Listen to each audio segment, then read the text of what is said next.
By David Blevins, Ireland correspondent. Their front door is in Northern Ireland, their back door in the Republic. With mail coming from one side of the border and electricity the other, it is a house divided. They can go to bed in Northern Ireland and have their breakfast in the Republic of Ireland, explained neighbour Mary Rafferty.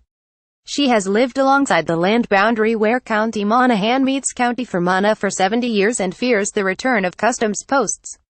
"We need no border here. We have had enough of it over the years. We lived with it all our lives, terrified of just going to a shop up in the north for a couple of pounds of butter but the customs would seize it on the way back."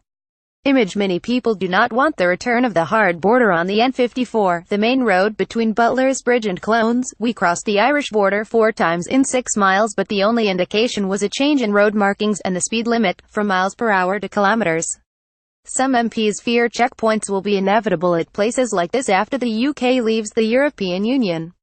The Commons Committee on Brexit has described the government's proposals for a light-touch border using technology as untried and untested.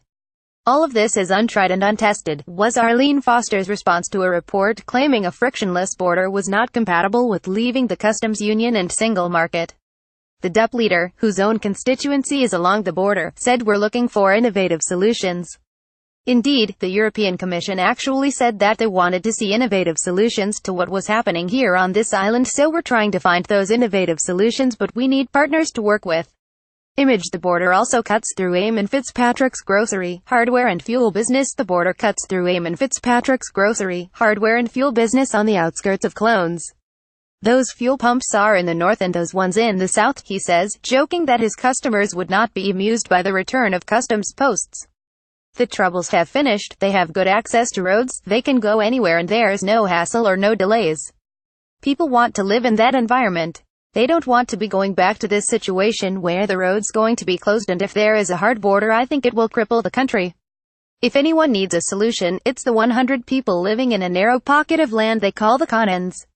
With the border snaking around them, they are effectively surrounded by Northern Ireland, only attached to the Republic by a 200 metres stretch of land. It is the most unlikely of international frontiers but that's what this patchwork quilt of green fields is, the place on land where the UK will end and the EU begin."